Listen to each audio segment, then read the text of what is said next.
Welcome back.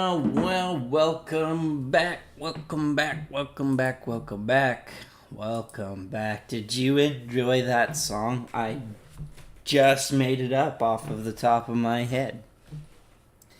I still don't have my drum machine working properly. That's just like a fucking demo version of a previous version of the thing, so it kind of like the sounds are kind of shitty.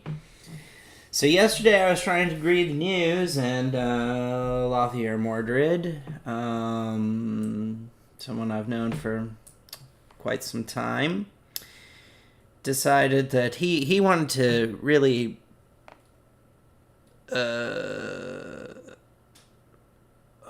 what is this? Stream's current bit rate is higher than the recommended bit rate. We recommend that you use.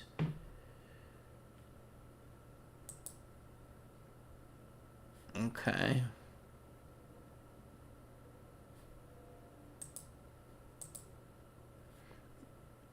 All right. Yeah. So. Anyway. Okay. Yeah. It says we're live. Yeah. Hopefully you heard that. I mean.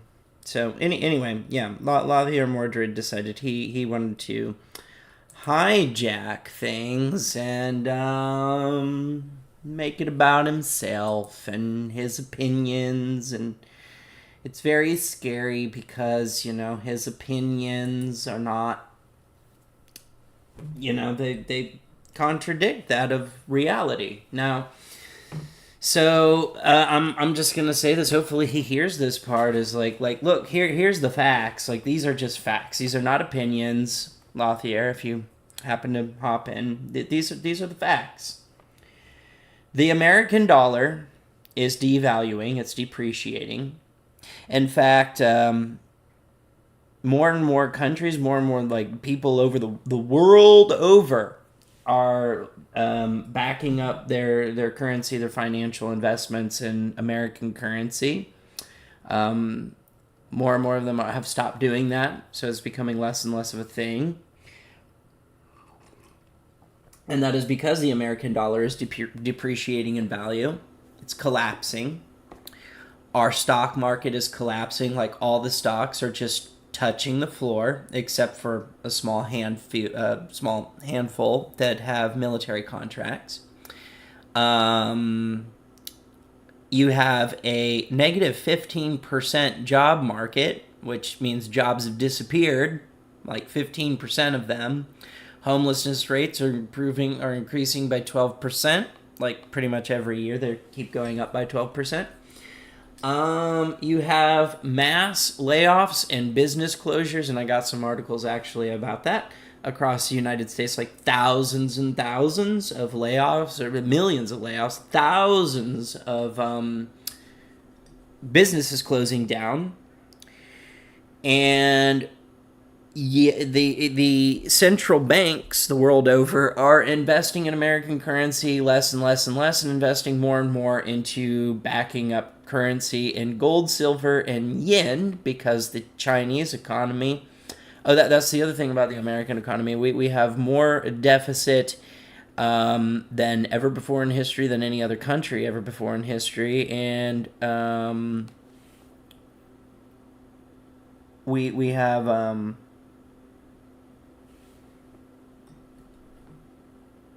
The debt is also the largest debt in history world over. All of that leads to economic collapse.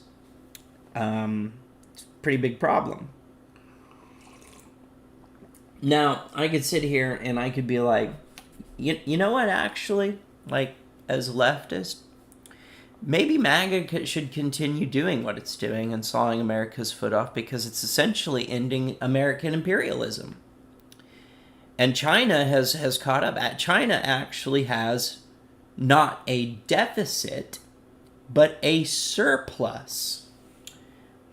So instead of a national debt, they have a national surplus of 15%. They've caught up to America on the world stage as far as being able to influence in the global market. And China was hoping that America would be like, let's not fight about it. Let's just do it. Like, let's just be these two big behemoths to do it together and do what we do and try to work things out and get along. And then Trump comes along, and it's like Trump and his administrations and a lot of people that are very, very like America mush mind, where it's like this American exceptionalism that America is so fucking awesome it could never sink, it could never break. It's like they're still living in the 80s and 90s. And the thing is, what got America here is not leftist progressive policies. The fact of the matter is China's been working on its economic achievements now for a long time, and it caught up to America and is actually surpassing America.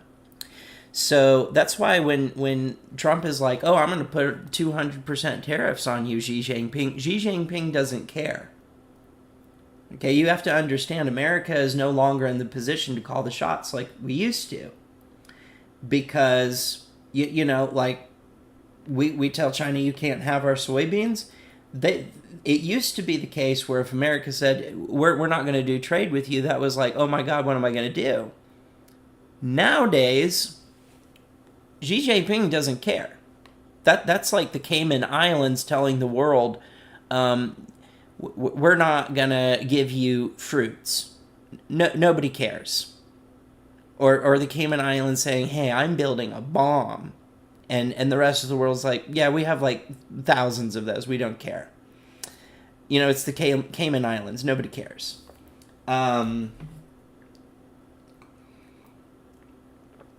So where America's at is that when it's like, hey, we're not going to give China soybeans, Xi Jinping goes, okay, that's fine. I can get soybeans from Argentina. They don't care. They don't care. It's not a big deal. It's not an issue. When America stops doing trade with Canada, any of the European countries, Australia, South American countries, they don't care because, like, actually right now what they're doing, this is not an opinion, this is fact. These countries are actually planning logistics of transporting product to where it doesn't even come through American ports. They are cutting us out of the picture because we have a giant presence on the global market, on the world stage. But what Trump and his administration is doing is actually depleting that. Really, what the Trump administration is doing is essentially, it's like sitting back watching America saw its own foot off and looking at the rest of the world going like, yeah, you like that? What do you think of that? This is gonna hurt you more than it's gonna hurt me. And the rest of the world is like, no, it's not. Like, you're not gonna be able to walk. So, and the thing is like, China's actually going into, and again, this is not opinion, this is fact. China's going down into Africa and developing countries in Africa. They're not catching fish for them like America was with USAID, which we no longer have anything over the African, like it's kind of a good thing for Africans that America doesn't have that ability to hold well-being and livelihood over their head to get things like minerals and stuff that we want from them anymore. But China's taking advantage of this move. We got rid of USAID. Well, China swooped in and they said, hey, we'll help you develop your countries so you don't need to rely on them ever again. That's a fact. That's seriously what China is doing. They're doing that. And then, you know, Trump wants to pick a fight with Nigeria and Venezuela, And he's even poking Putin with his stick because Putin started testing some nuclear armament, and then Trump is like, oh yeah? Well, I can do that too. And this is really dangerous because here's the thing. You have G7, which is your Western nations that have an alliance. So that, G7 is basically United States, Canada, Germany, France, England, UK, that kind of thing. And BRICS is a shit ton of countries. It's a shit ton of countries. India is part of BRICS. So it's like BRICS is Brazil, India, North Korea, China, Venezuela, Brazil, Kingdom of Saudi Arabia. And since China is working with the African nations and helping them get developed and helping them get industry down there, growing crops, manufacturing, and all that kind of stuff. Hold on, I gotta make this go away. It's being annoying. There we go.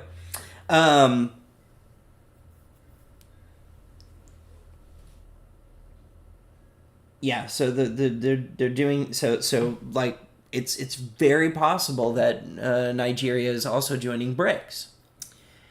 And if you think that's the American mind mush of American exceptionalism, this idea that America is invincible and it's collapsing, and the other countries, that we're a non-threat. That's pretty much how other countries are starting to look at us, and our allies will not help us if this happens. But if we keep picking a fight with BRICS, you are talking about tons and tons of nations and the top militaries of the world underneath the United States coming together against America. If you think America can defeat that, you are wrong. Reality does not care about your disillusionment, and eventually reality will catch up. And regardless of this fake reality that's being projected onto the world that people, particularly MAGAs, do, eventually reality is like, I don't care. This is how reality actually works, and this is what's actually going to happen. And how you want things to go in your head doesn't matter anymore. And that's just the reality. Is no, America is not going to be able to. There will be mass casualties. We will collapse. It's not a good idea to go picking fights while we are collapsing.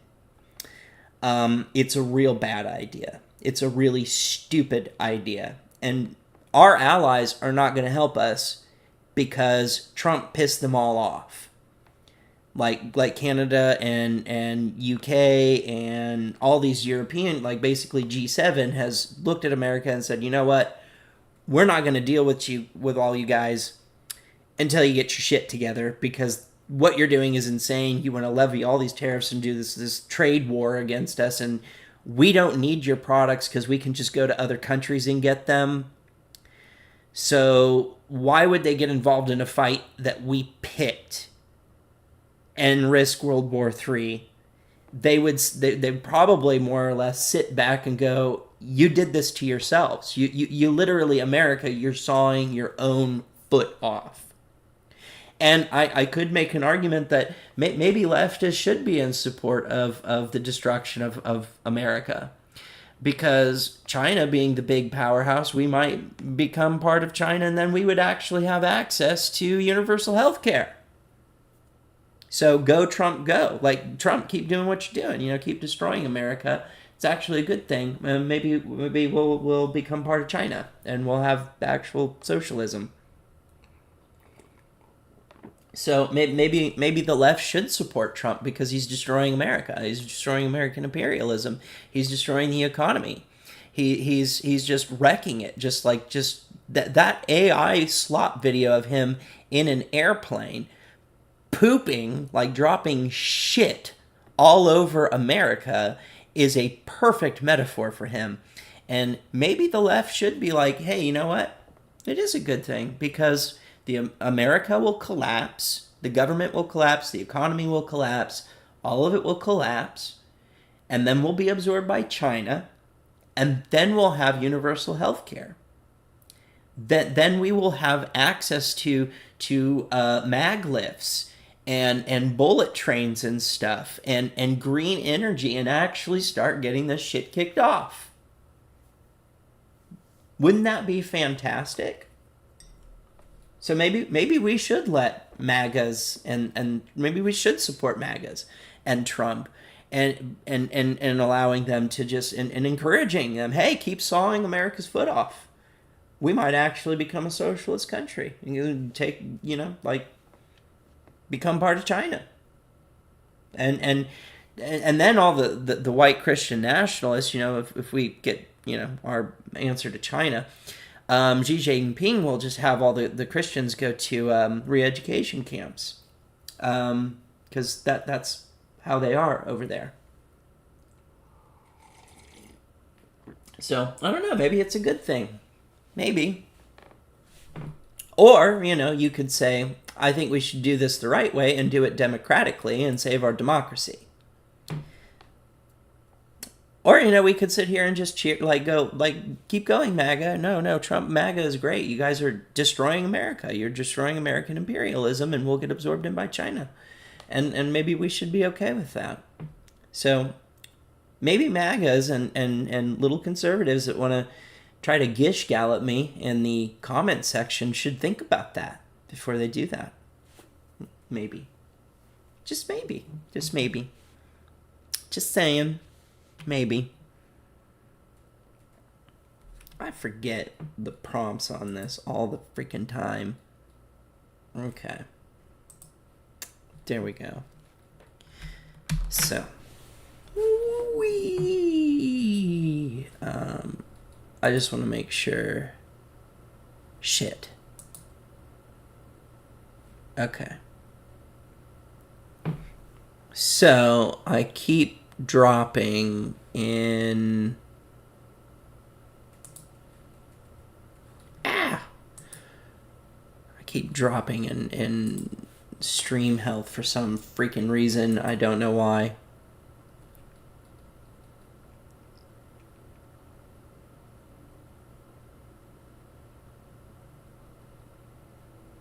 Says it's still going. Okay, cool. So that's maybe something MAGAs should think about. So maybe us leftists, we should start supporting MAGAs and Trump in the destruction of American economy and American imperialism and the American government and being swallowed by China and then getting socialism. And sending all the white Christian nationalists to re-education camps under Xi Jinping. We'd have to learn Chinese. I'm okay with that. I'd like learning Chinese. That sounds like a fun thing we can do. And Lafayette Mordred, if you are watching, see these stocks here? They're oh my god, they are fucking falling. Yeah, America is not in good health. So you know what? Keep doing the MAGA thing. It's destroying America. It's destroying American imperialism. Yeah. So, news articles.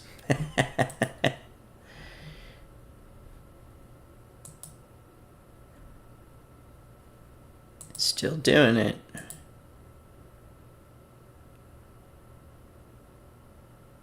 Still doing it.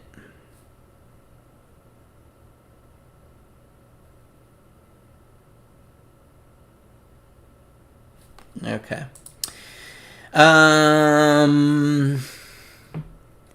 Embattled, again, all the links in the description, so they're there if you want to read them. I might not read all. This one's a quick one. Embattled federal governor Lisa Cook makes first public remarks since Trump said he fired her. Interest rates are in a good place to deal with persistently elevated inflation, Federal Reserve Governor Lisa Cook said Monday in her first public remarks since President Donald Trump said he had fired her. Cook, appointed by former President Joe Biden and the first black woman to serve as a federal governor, is the first central bank official to ever be subject to a firing attempt. In a letter announcing her removal, Trump cited allegations of mortgage fraud, which still haven't been taken to court. Cook sued Trump shortly afterwards in what has become a landmark case on presidential power and federal independence that will be decided next year by the Supreme Court. Again, just Trump abusing his power in presidency. It's fantastic. The court ruled that Cook can remain in her role for now and has scheduled oral arguments in January. Cook said Monday she is beyond grateful for the support she's received in her legal battle with the Trump administration, but didn't comment further on the topic. Cook has voted to lower interest rates in the past to Fed meetings, but hadn't committed publicly on the economy since before Trump said in August that he fired her. Fed officials routinely participate in public events to lay out their views on the economy in the spirit of transparency and helping investors understand the direction of monetary policy, which we are taking. Like, look at all these numbers. Oh, you can't see them because of the, yeah, right. They're bad. In prepared remarks for an event in Washington, D.C., Cook offered a balanced perspective on U.S. economy, detailing the twin threat to the central bank's dual mandate of stable prices and full employment. She pointed to signs of strain in the labor market, such as rising black unemployment, but suggested there's more urgency to finish the job on inflation than to lower rates further to prevent mass layouts. Too late, that's already happening. I got an article about that too. Let me be clear, I am committed to reaching our 2% inflation target, she said. I see the current policy rate as remaining modestly restrictive, which is appropriate given the inflation remains somewhat above our 2% target.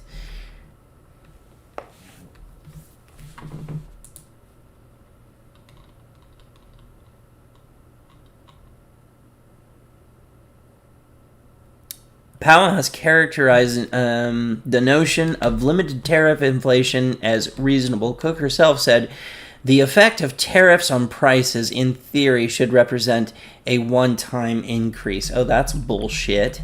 I mean, seriously, I'm over here looking at the stock market. It's like everything is like way down here and red as hell. It's not good. I don't know. It just seems like the Federal Reserve is just kissing Trump's butt, because technically Trump doesn't have the authority to fire. Like, the Federal Reserve Bank is a private bank. There's nothing federal about it. It is the bank that loans the federal government money, but it is not actually part of the federal government. So that would be like Trump saying, as president, I think Amanda, who works at some store in somewhere in Midwest of the United States somewhere, needs to be fired. That's basically the equivalency, because the federal bank, it's not owned and operated by the federal government. It is a private company, as a private sector. Kind of like Federal Express. It's a private parcel courier, and has nothing to do with the federal government. Okay, here we go. We're gonna this one I think is a rather long article, 10-minute read. Why Trump's agenda is on voters' minds, even if he's not on the 2025 ballot. So, President Donald Trump's juggernaut second-term agenda that has swept across the nation will receive first major referendum as millions of voters flock to the polls for a handful of critical off-year elections, which is today. There is some critical elections today, November 4th. Democrats and their allies, who have been locked out of power in Washington since January, have scrambled to organize opposition in many ways, including holding marathon speeches in Congress, filing lawsuits against the administration's controversial moves, and filling up the streets with mass protests. But on November 4th, contests present the clearest political judgment yet of Trump's expanding dominance to date that will also set the table for the future of his Make America Great Again movement, next year's midterm elections, and the not-so-distant 2028 presidential contest. In every race, whether the two elections for governor in New Jersey and Virginia, the theatrical sprint for New York City mayor or California, yeah, we know about them. I'm not going to talk about the fucking mayoral, that's been talked about to death in New York. Mom Donnie, yeah, we know. The elections are going to be used as a yardstick measuring the direction and success of Democrats who are featuring two contenders, Abigail Spanberg in Virginia and Mike Sherrill in New Jersey, who were part of the party's 2018 success in combating Trump during his first term midterm election. What's interesting about both is that they really embody the first part of the political resistance to Donald Trump, said Matthew Delig, a historian and professor of political management at Georgetown University. I don't think it is an accident that you have two candidates who emerged from the Trump 1.0 resistance who are both favored to win these really important off-year gubernatorial elections, he added. It suggests that the kind of patriotic pro-national security, tough on law and order mold still resonates within the Democratic Party, and it may well still resonate amongst the general electorate.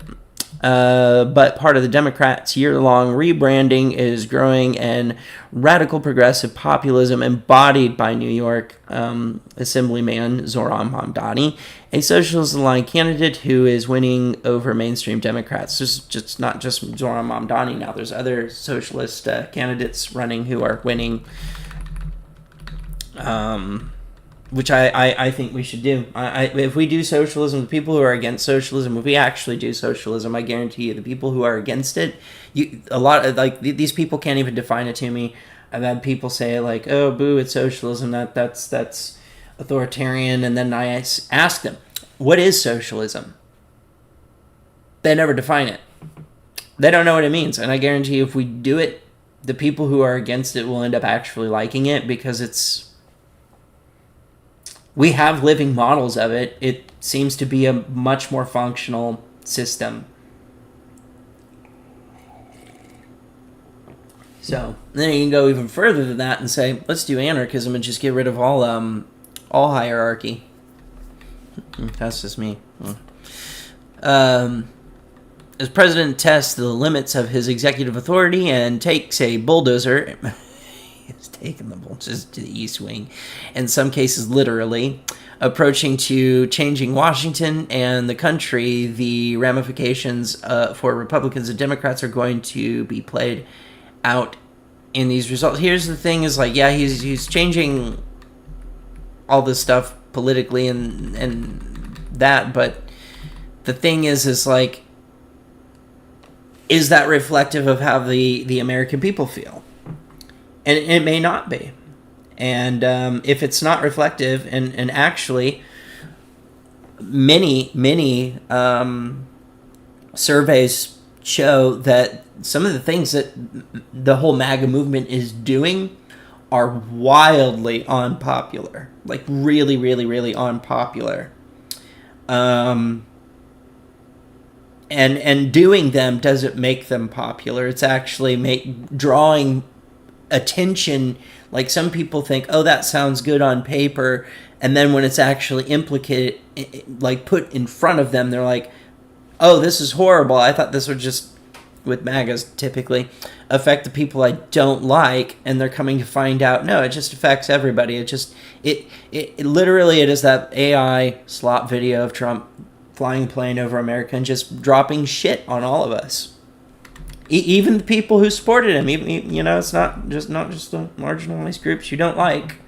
It's everybody. We're all in this boat together, whether you like it or not.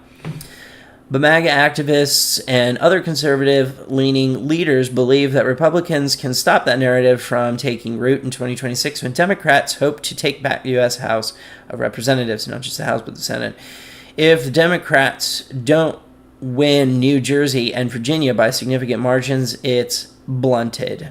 John Federick's a Trump ally and conservative radio host in Virginia told USA Today. Republicans see their best hope in New Jersey, where GOP gubernatorial nominee Jack Ciattarelli has fully embraced Trump and the MAGA presence in this campaign after rejecting him in his previous bid for governor in 2021, where he lost by a razor-thin margin. Trump has mostly stayed away from the campaign trail in 2025, but Ciattarelli told the USA Today network that he speaks to the president regularly, underscoring that any association with commander-in-chief must be handled carefully. So, is this just right, like Republican bluster of this is part of the problem, is Trump is surrounded by a bunch of yes men, and the thing is that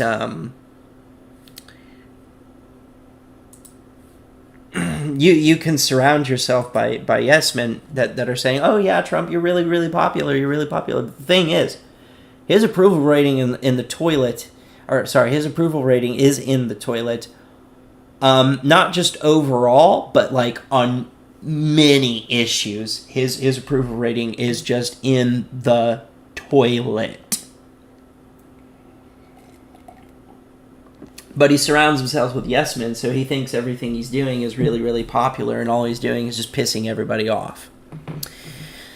And the thing is if the Republicans keep going down this path where they're just pissing everybody off, which if you learn from history, that doesn't lead to good outcomes for the people doing it. I'm just going to leave it at that.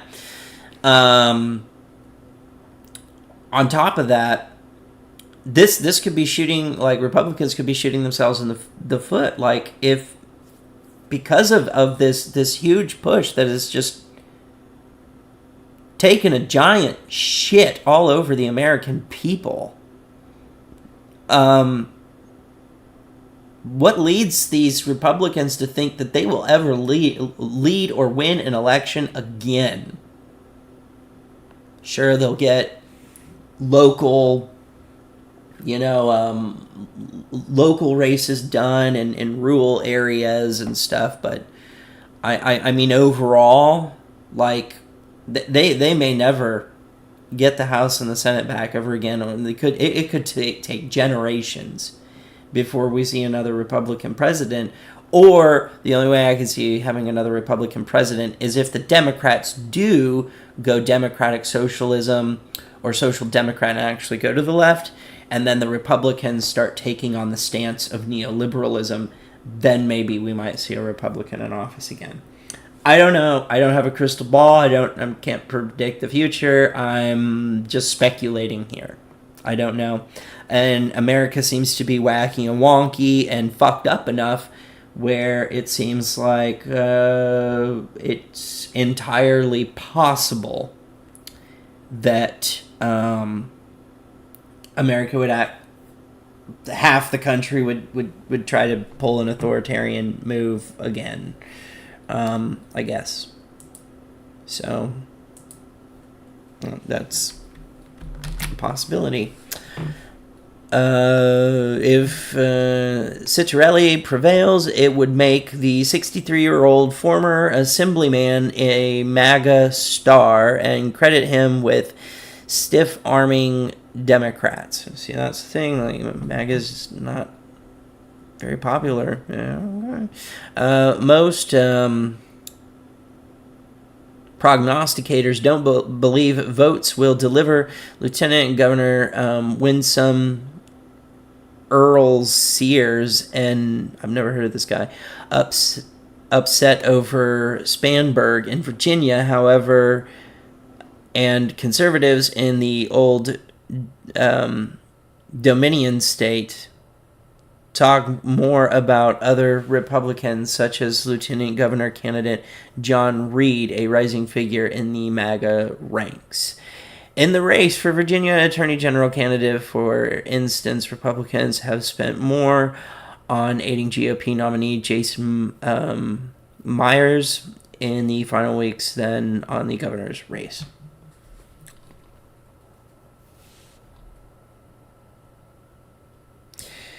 On the GOP side, there are emerging cracks in the MAGA movement, whether it is right-wing gripes over U.S. ties to Israel, grumblings over releasing files connected to the Jeffrey Epstein child sex trafficking case, or rising concerns about millions losing food benefits, or skyrocketing healthcare premiums amid an ongoing federal government shutdown, which the healthcare premiums will go up if we don't get the ACA tax credit extended. That period. That's just a fact. That's just a fact. So that was one of the things that was irritating me about Lafayette yesterday in the comments section. In my opinion, blah blah. Well, it has nothing to do with your opinion. It's just a fact. If we don't do a continuation of the ACA tax credits, like, you can talk about how maybe the ACA shouldn't have been implemented in the first place, and I would agree with you. I wanted a universal health care policy, not let's turn health insurance into car insurance, which is what happened.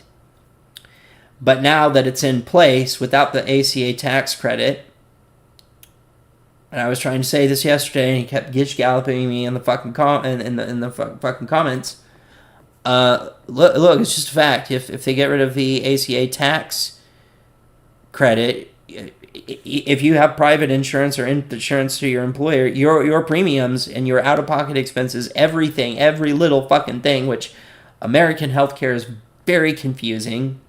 You have to pay for basically a membership, and then you have a deductible that you have to meet, which is a certain amount of money that you have to pay for out of pocket before they cover a certain percentage of it. And until then, they cover this teeny tiny percentage, maybe nothing at all. They can still decline it, and then on top of that, you have out of pocket expenses. So there's like 3 or 4 different pay tiers you have to deal with when dealing with insurance, and like I do not blame people from European countries that have universal healthcare systems coming over here and looking at our health insurance and saying this is really confusing, convoluted, and stupid. Yeah, it is.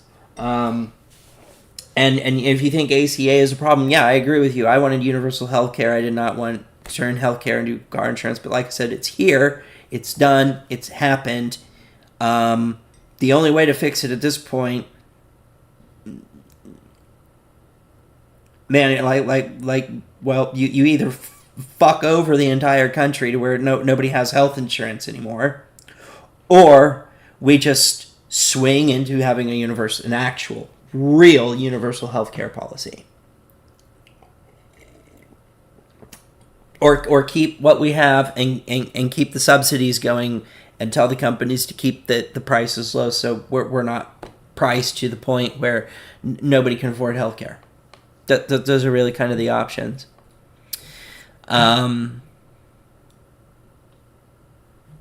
Friedrich said a good showing for Republicans in any of these off-year races gives the president and his allies more enthusiasm and will reverse concerns among GOP voters who fret that Trump's last 2 years in office will be a slog if Democrats did take back control of either chamber in Congress.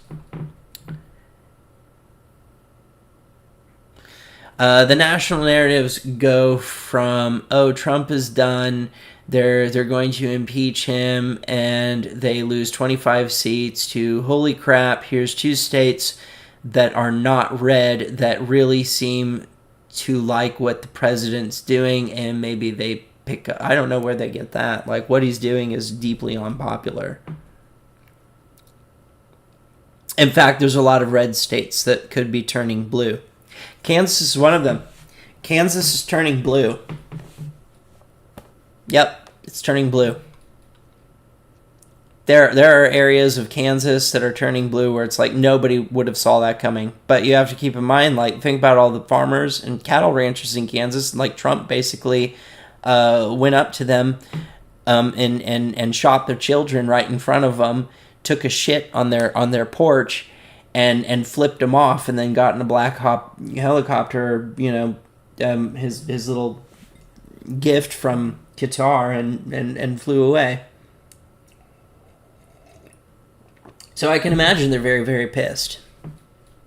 But I'm kind of tired of reading a puff piece about how wonderful Republicans are, and then the actual polls are showing the opposite. They're doing terrible. That's why the socialists that are running are winning, is because the things that MAGA is doing are so deeply unpopular. People are swinging the pendulum back like way far over here just to get away from that crap. Like people don't want homeless people in Utah involuntarily forced into a forced labor camp.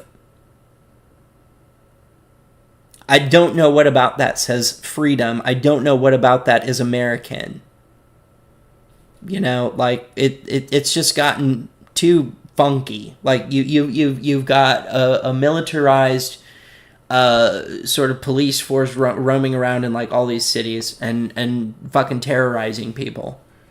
American citizens, not illegal immigrants, not horrible ratchet people, not criminals, just working fucking American citizens just minding their own business being terrorized. You have like I said, children who have been burned by fucking flash grenades, and people like a fucking priest shot in the face by a pepper ball. Like, what the fuck? Like, this shit is insane. Okay, then we have this one. Again, I don't know if I want to read the entire thing on this one. This is a 6-minute read. Los Angeles Times. Hold on, let me check something real quick.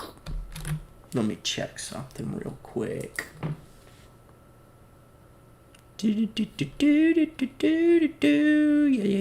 okay. Cool.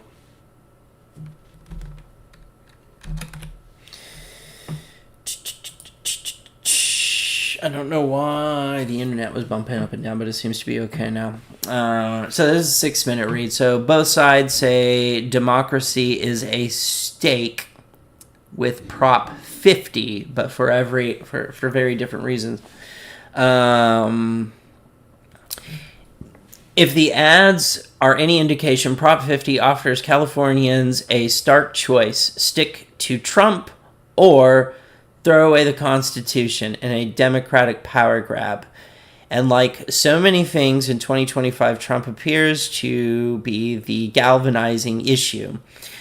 Even by the incendiary campaigns California is used to, Proposition 50 has been notable for its sharp attacks to cut through the dense, esoteric issues of congressional redistricting.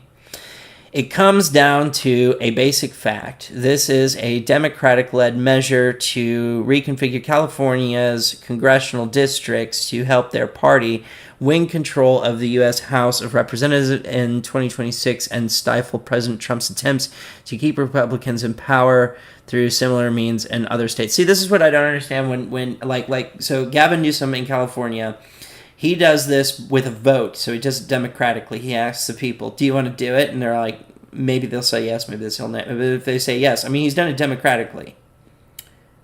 Trump just said, hey, Governor Abbott in Texas, fuck over the Texas people and gerrymander shit illegally. And so, like, that's okay. But Democrats asking the people, are you okay with this, yes or no? And if they say yes, they do it. Oh, that's just, whoa. Oh, my, so anti-democratic, so illegal. Bitch, you're a Republican person in fucking Texas. Governor Abbott fucking did it illegally. He just took out the map with the Sharpie and went, there you go, redistrict, fuck you. I mean,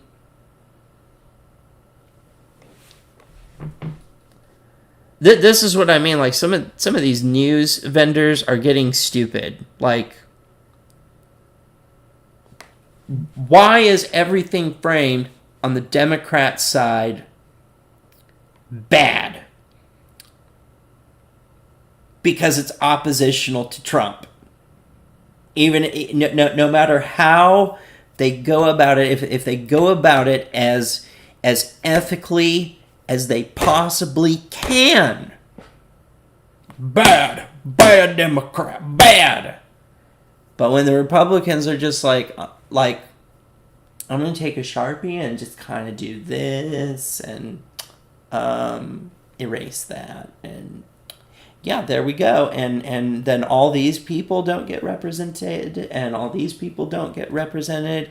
And I get to represent them based off of a minority. That's happening here in Kansas. They are trying to redistrict. So this giant blue dot, the only blue dot in fucking Kansas, which could be changing, they want to force all these left-wing, which people who vote Democrat can be centrist, liberal, neoliberal, to social democrat, to democratic socialist, to independent people who are registered independents that are more like libertarian, socialist, and communist and sort, but vote Democrat to try to push things over in that direction. So they want this area that's moderate to left wing that votes blue, this Democrat voting left wing area, to be forced to be represented by a Republican, by right-wing political ideologies. A bunch of leftists being represented by a right-wing ideological thing. That is not a representative democracy. You are poo-pooing all over it. I mean, it's like taking the Constitution. He didn't just wipe his ass with the Constitution. He took that Constitution and he wrapped it around his finger, like kind of put it over like a cap, and just stuck it up there in his ass. And then he squatted down and then just went the messiest, just disgusting.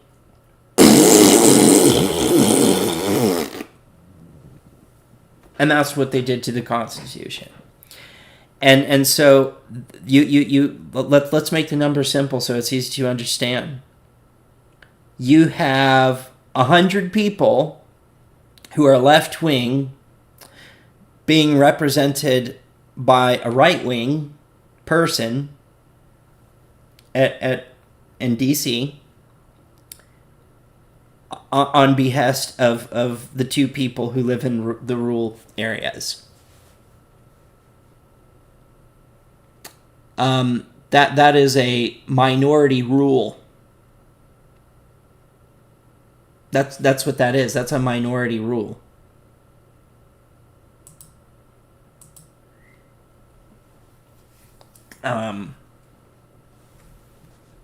And that's what they're trying to do here. Let's see something. Let me see something.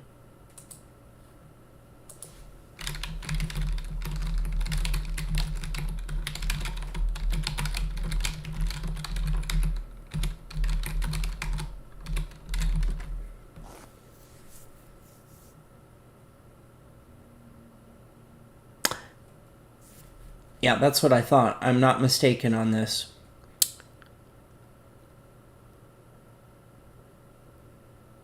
That is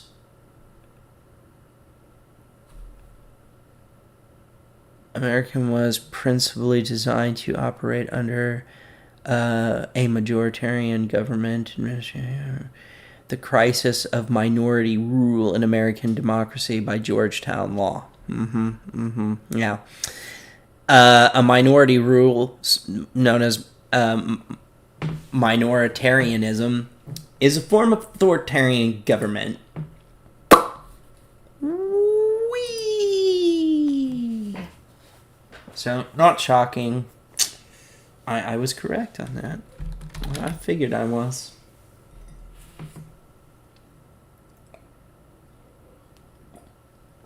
So, yeah, again, so you have these rural areas, and there's one person here, one person here. So two right-wing people, right-wing person here, right-wing person here.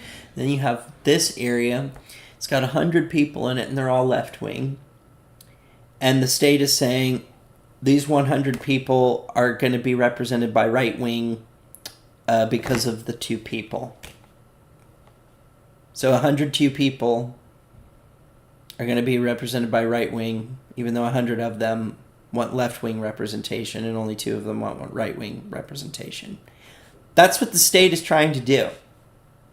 That's what Texas fucking did. Governor Abbott. I mean, what an asshole. You know? Like, that's fucking illegal. I don't see, like, asking people, hey, do you want me to gerrymander to, you know, try to combat the Trump administration and putting that up to a vote using democracy, using the power of majority rules and what an actual majoritarian thing is supposed to be. That's very legal compared to what they did in fucking Texas, compared to what they're trying to do in Kansas, compared to what they're trying, what's funny is they did it in Missouri and it ended up backfiring because the amount of people in the right-wing red area was so minute, the majority of the blue area overpowered it.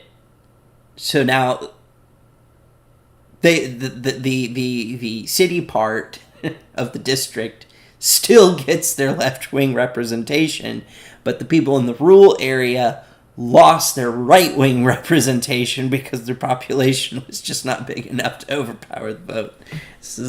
So it backfired. It backfired. They created an extra seat for a Democrat instead. Oopsies. That's what happened in Missouri. And they're trying to do it in another state, too.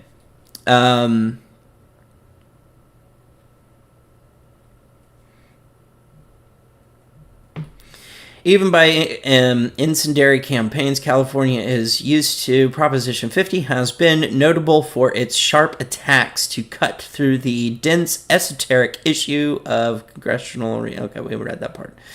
Thus far, the anti-Trump message preached by Proposition 50 advocates, led by Governor Gavin Newsom and other top Democrats, appears to be the most effective. Supporters of the proposal have vastly outraised their rivals, and Proposition 50, one of the most expensive ballot measure campaigns in state history, leads in the polls. Oh, it's leading.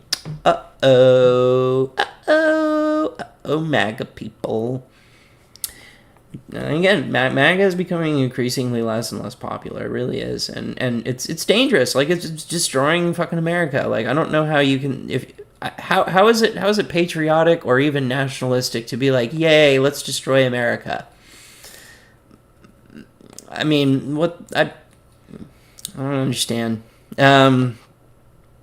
Whenever you can take an issue and personalize it, you have the advantage in this case. Proponents of 50 can make it all about stopping Donald Trump, said former legislative leader and state GOP chair Jim Rult.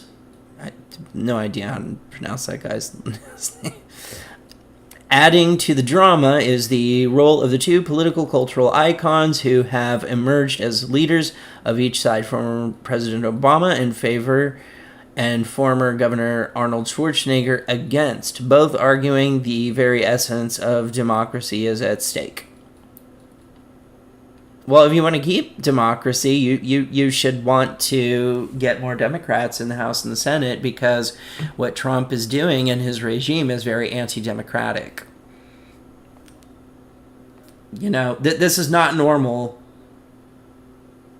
American politics, what's happening right now. This is not politics as usual for America. It's not normal American democracy. Our democracy is failing. It's declining. And there are academic sources that are actually saying that about America, is that we are a declining democracy. Some of them are just outright saying, you guys are a declining democracy. Meaning one day we could look it up and it says America is no longer a democracy. We are on the threshold, the precipice of losing our democracy. That's why our allies don't want to talk to us anymore. Like, we're not talking to them until they get their shit together. That's where we're at. Schwarzenegger and two main committees opposing Proposition 50, blah, blah, blah. Of course, you know, Republicans are going to be... I don't know why Arnold Schwarzenegger... I'm not really interested in what Obama and Arnold Schwarzenegger have to say about Proposition 50. I think we got as much information as we can from this, aside from getting opinions from previously elected people that are no longer even in public office. So what difference does it make what they have to say? It seems irrelevant. Okay. Boop, boop, boop, boop, boop. I'm going to do this. I'm just going to check on some things. Just going to check on this. Make sure it's... Yeah, we're still going. We're still going. We're going strong. Going strong, guys. Going strong. So this is weird. This ad at the top, chair yoga for seniors. This almost looks like AI generation that they stole. Like the AI stole it. Well, it's gone now. Fuck. But that image looked like an image from the album cover of a Ministry album. Like, hold on. Let me show you. Like, I seriously think that was AI. That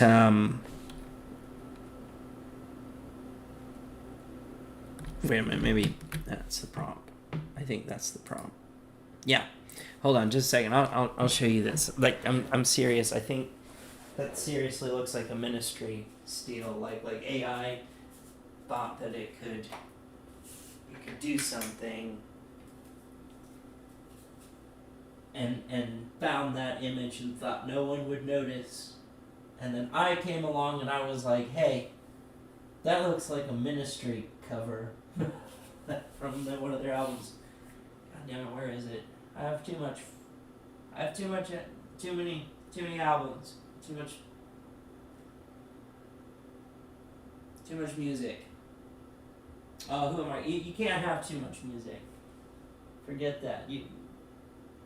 It's not enough. I need more.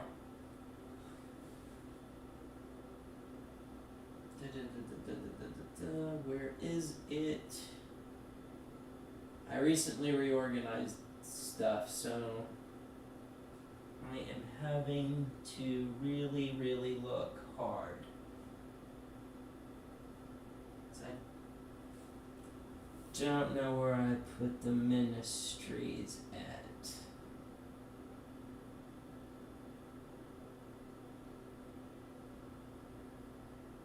Where did I put the Ministry albums? Oh, there they are. There they are. There we go.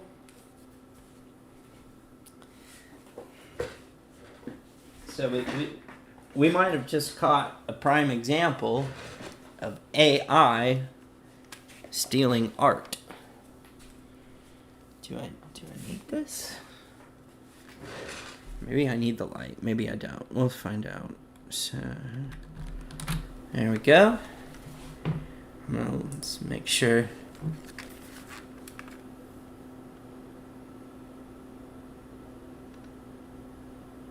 There we go. Doesn't that look like the person that was in that ad? Just take the dunce hat off. Yeah, this is a Ministry album. I think that was AI generated, and I think they stole it from Ministry. Al Jurgensen, you might have a lawsuit. You might be able to do that.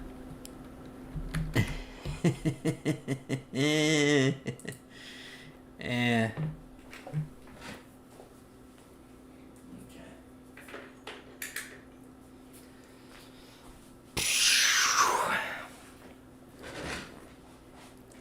Ouch. Shit. Anyway. Check the health of this. Good. Good.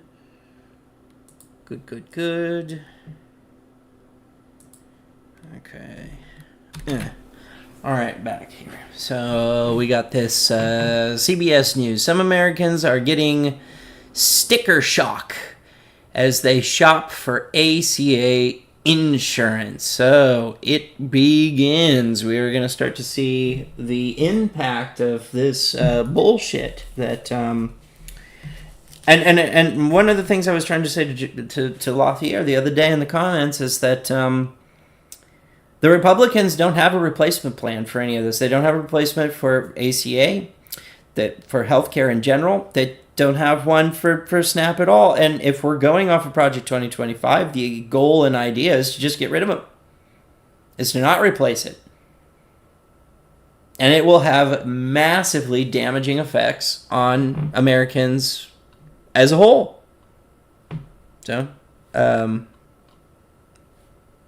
now we're starting to see the effects. Let's see what they have to say. Insurance costs to rise as open enrollment begins for next year's healthcare coverage.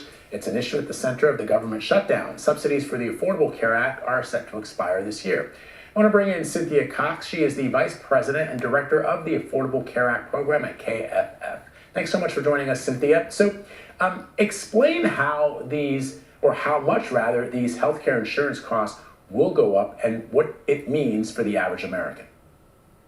So for people who are getting their health insurance through healthcare.gov or another kind of ACA or Obamacare marketplace, they're looking at their costs going up by more than double next year, and that's because they're going to be getting less financial help. Now, this is going to affect about 22 million people who get a tax credit now. Some of them will still get a tax credit next year, but as many have probably heard, the government right now is shut down over this debate about whether or not to extend these kind of extra or enhanced tax credits that many of them get. And so if they expire at the end of this year, which is looking likely, then people's costs are going to go up quite a bit, more than doubling on average. Now, this does only affect the people who are getting their health coverage through the Obamacare markets. If you're getting health coverage through work, you might see your costs go up too, but that's told you. This. I mean, we're just seeing that private health insurance costs in general are going up a lot next year too. All right, so Cynthia, what are some other healthcare options for people who can no longer afford their insurance? Good luck. So people who are getting coverage through the ACA marketplaces right now, we are expecting that unfortunately about 4 million more people will be uninsured if these enhanced premium tax credits expire. But people need to consider their other options too. For example, you might see that your costs for your plan are going up quite a bit, but if you switch to a lower cost option or a lower premium option, say a bronze plan, you might be able to save money on your premium. You would have a much higher deductible, but it's usually better to have You'll just have a higher deductible. That's no big deal. You just have to spend, maybe $30,000 out of pocket instead of, $5,000. No big deal, especially if you're looking at, like, major surgery or something. I love how she fucking frames this. Like, what a fake plastic person. Can you be real? Like be alarmist. Be alarmist about this lady. This is serious stuff. This will leave tons of people without health care. Just say it. Stop dancing around it. Stop engaging in these civility politics. Just be blunt. Even if you are in a high deductible plan, that's usually better than being uninsured where you... Unless you have major health issues.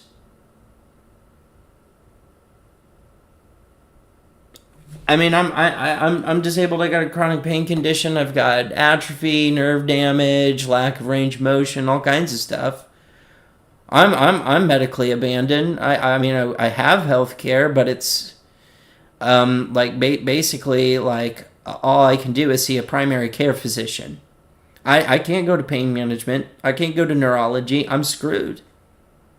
If I had to have a surgery, either me or my husband went to the fucking ER, we would go bankrupt. And that's with the health insurance we currently have. That's not what it would be like if this ACA tax credit doesn't go up, doesn't take place. What it would increase to. So,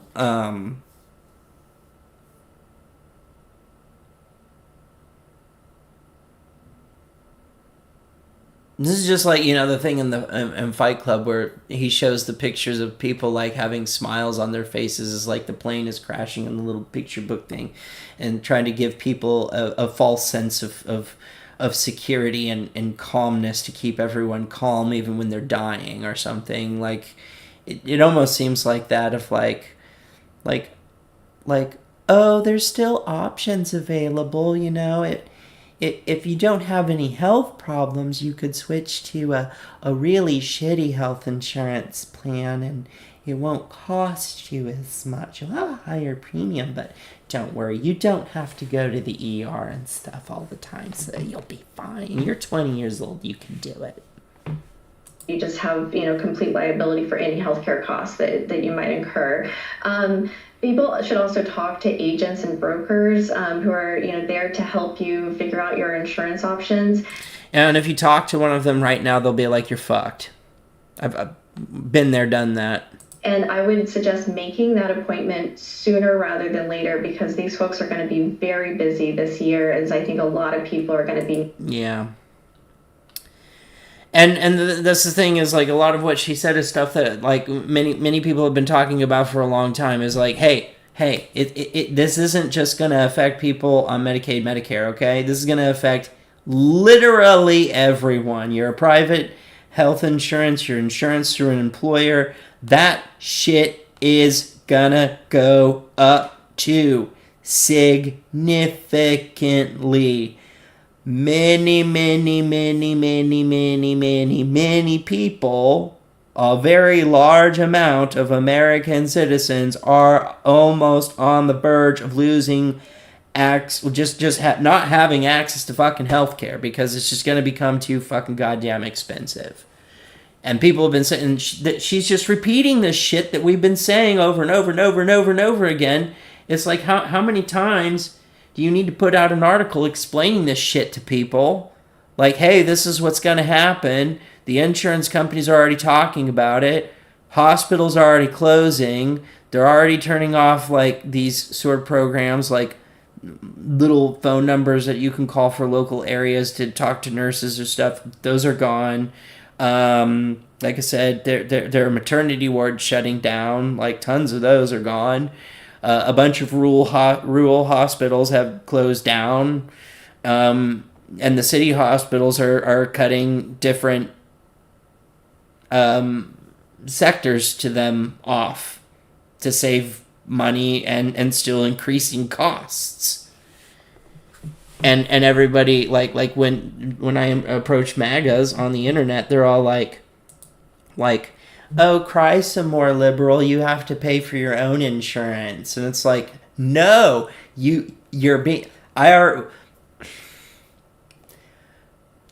I get my insurance through my husband. Like, we pay for it. We already do that. It's going to go up regardless. What you're stupid. You don't know what the fuck you're talking about. And then they go laugh emoji. Like, laugh emoji is supposed to be like some kind of like gotcha. Like, laugh emoji. Oh, that's a really good deductively sound point. Like, man, what a mind-blowing amount of logic just thrown in my face with a laugh emoji. And that's why it's just like, I feel like it's pointless trying to debate it anymore, because there's no consistency. They don't care about facts. They don't care about logic. They don't care about reason. They don't seem to have any values or morals or principles or anything. Like, they could be like, oh, I think it's absolutely horrible to kill puppies. And if Trump comes out tomorrow and says, I love killing puppies and people should kill puppies, then suddenly they'll be like, oh no, killing puppies is great. Like, how do you have a reasonable conversation or debate with somebody who changes their values, their morals, their principles, their standards, and everything every time the wind changes direction? Or debates from some imagine just thing that doesn't exist, and you're sitting there going like, here's reality, here's the measurements, the descriptive reality, and they go, no, it's this thing that's in their fucking head. Like, look, this is fact. It's just fact. So I don't know, when Lothier was saying like, oh, I disagree with you. What do you mean you disagree? Like, it's just fact. Your shit is going to skyrocket. You will probably not be able to afford health care if they don't extend the ACA tax credit. It's not complicated. The Affordable Care Act marketplace is open for enrollment November 1st, with the average premium for mid-level insurance plans surging 26% this year to $625 per month, according to nonprofit health research firm KFF. That jump, the biggest increase in ACA plan rates since 2018, is causing a sticker shock for some people who rely on the program for health insurance coverage. You notice how it says it's charging them money? They have to pay money, meaning it's not real subsidized healthcare. It's not real socialism. It's not a true universal healthcare policy. Okay. I've been hearing stories about the price increase, so I've been dreading this week. This guy named Jeremy Tolbert, from a 47-year-old web developer in Lawrence, Kansas, told CBS News when he logged onto his state's marketplace, he was dismayed to find out that his current plan's monthly premium is set to rise to $2,600 a month next year. And just let me be clear too, the average median wage is roughly about $40,000, $50,000 a year, and your average rent rate has gone up to $1,200, and then on that you're expected to pay $2,600 a month for healthcare. What even is that, you know? Hold on, let me see something. So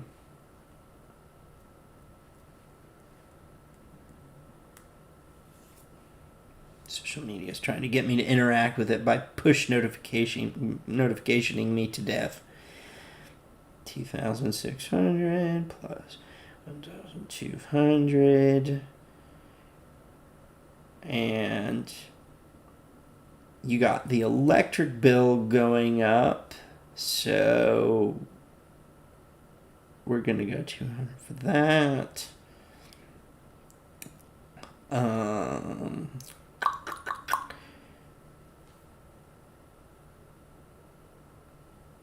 Okay.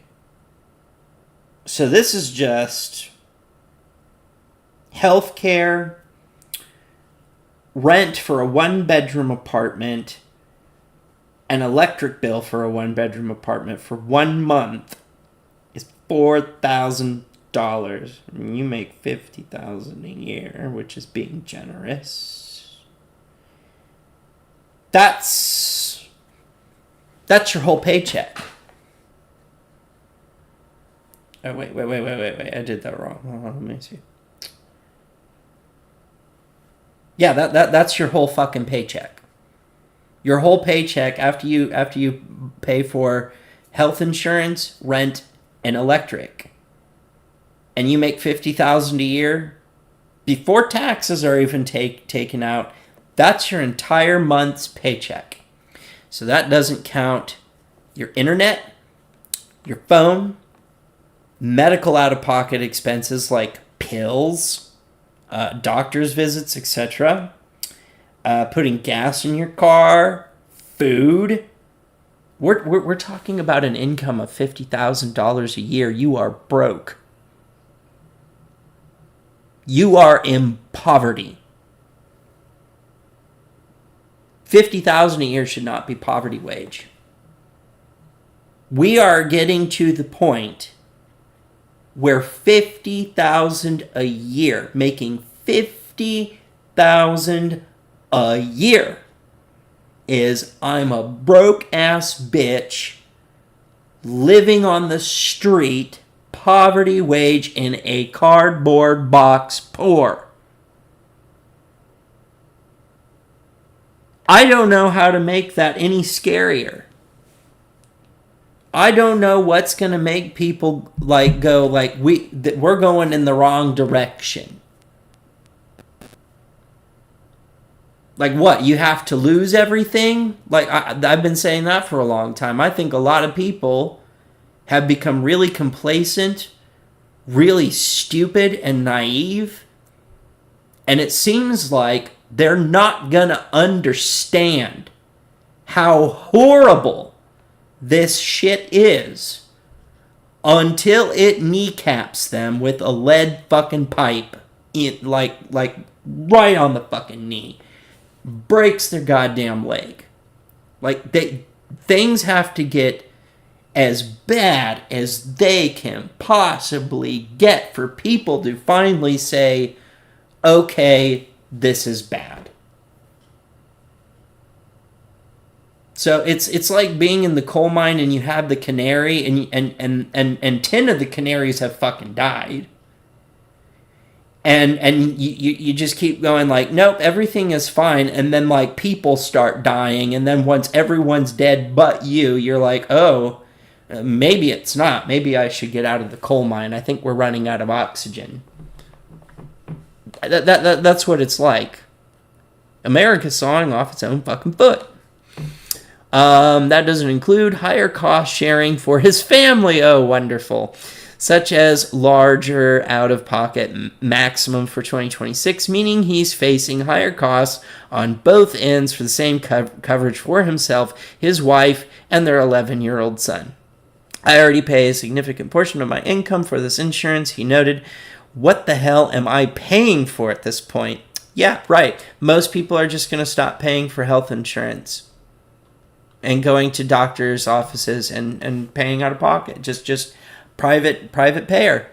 Because they charge health insurance companies, you go to a doctor, they charge the health insurance company $350, but you go in there as a private payer. I don't have insurance, they only charge you $150. And the only reason they do that is because an ACA tax credit that the medical facility gets. So that will be going away. Meaning you won't be charged $150 as a private payer anymore. With no insurance, you'll be charged like an insurance company. $350 just for a 20-minute visit with your primary care physician. Welcome to hell, America. Good for you. You got all the moochers off the system and shot yourself in the fucking foot because you don't know how shit works. What did the comments say? I'm curious what the comments say. Come on. Medicare started for me last month at a much reduced cost. Deductible is double my other insurance, but saves me $310 a month. Health insurance is our single largest cost. This person has Cobra and it's $10,000 fucking dollars. Forget monthly premium costs. The real story should be the deductible coverage.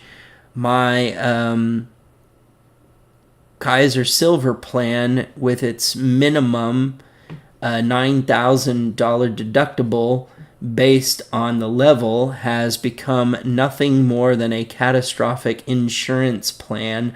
I wish that the healthcare industry would create a service where they offer upfront non-inflated cost product for non-insured service. Why would they do that? That's like, why can't private health insurance companies do things that are not for profit? Are you stupid? They're in business to fucking make money.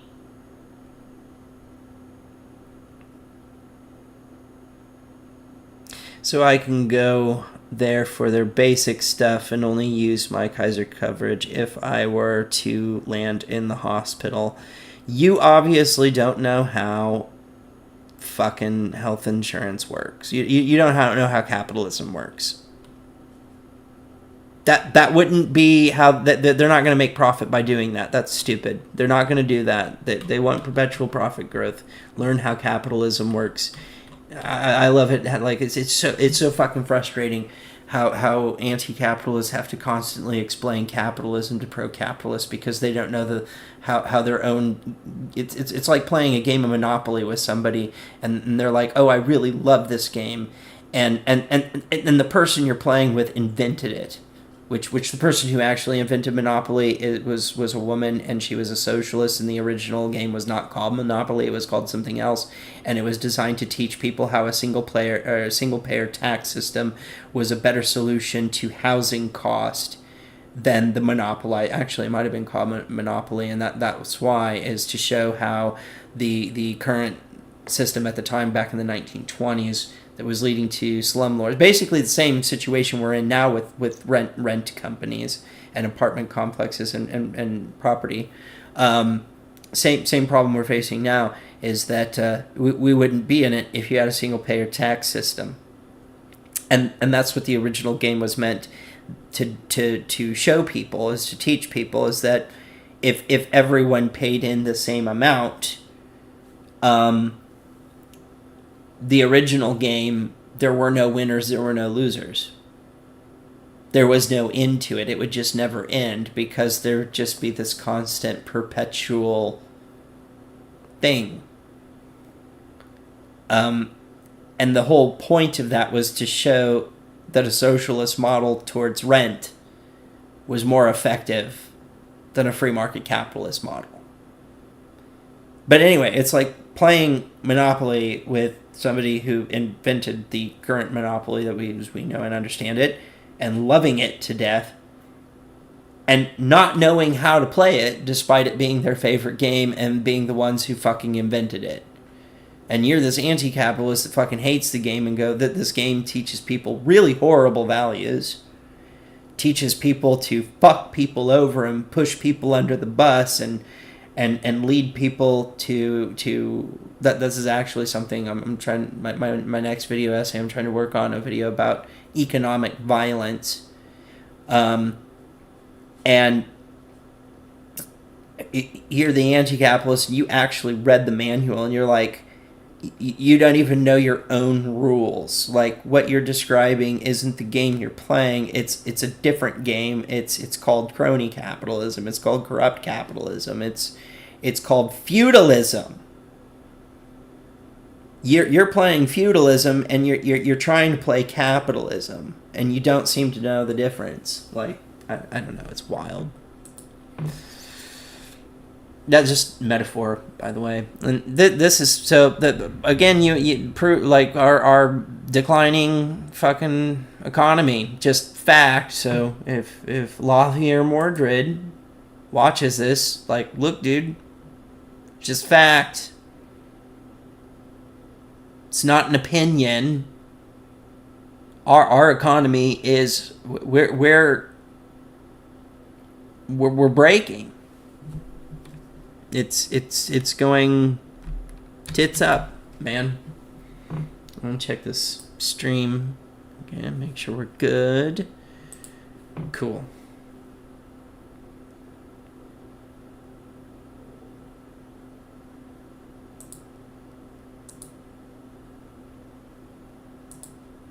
Okay, so okay.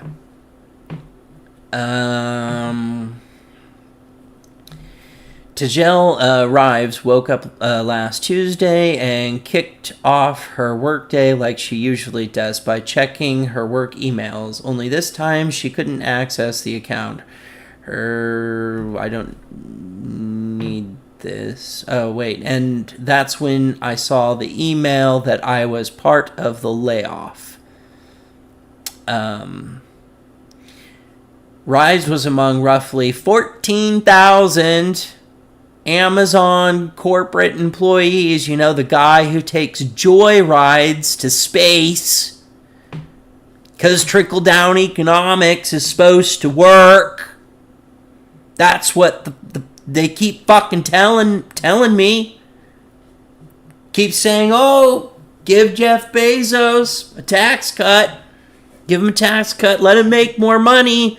His people will make more money. He'll hire more people. He'll create more jobs. He'll do all these amazing things that will help America.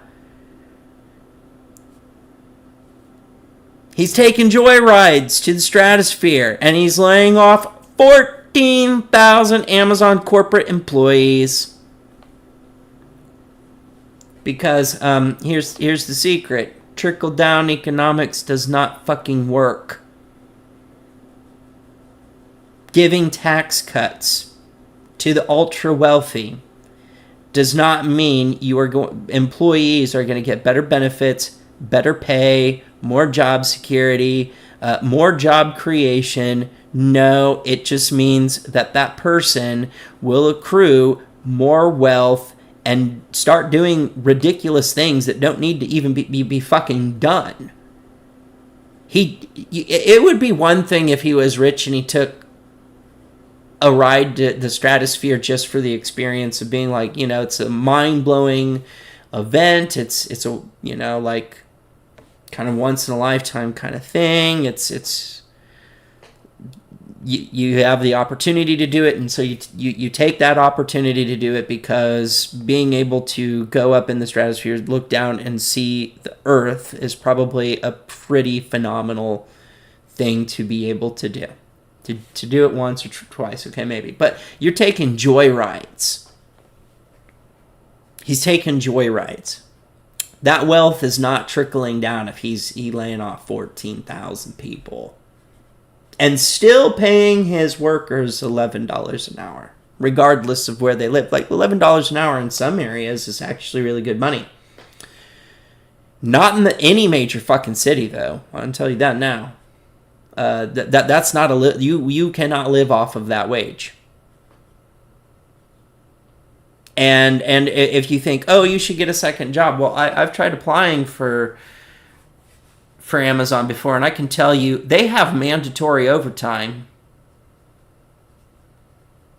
You're gonna be working 6-7 days a week. It's kind of gonna be a situation where you don't get to leave until you're done. So, if you tried taking on another job, you're either talking no sleep ever again in your life, or just getting fired. Yeah, no. One of the reasons I didn't take the position, I was like, what? That's crazy. No, I don't think so. I'm not doing that. They say it's not personal, but my calendar was 90% personal sacrifice. She says in a TikTok post she filmed after the layoff, which shows her doing her makeup while reacting to the bad news. So yeah, I'm taking it personally. I gave them strategy, solution, and emotional support, and all I got was a 2-paragraph email and good wishes at 3:00 in the morning. And it's not just Amazon doing this. This is happening across the board. At 3:00 in the morning. But you know what? I think this was the universe's way of saying, hey bestie, that place was killing your sparkle anyway. Did I mess that up? Yeah. I'm gonna fix that later. I'm still annoyed. I'm still exhausted. But I know I will be fine. Because if I can survive corporate chaos, I can survive literally anything. So yeah. Good luck. Unemployed, but still more moisturized. And definitely more dangerous because I don't have my corporate overlords holding me back. And definitely still that girl. Until next time, stay caffeinated, y'all. Hopefully, my voice cracked there. Hopefully, she's able to find a new job. Being unemployed, and like I said, we're at negative 15% on jobs. Being unemployed right now in this economy is very dangerous.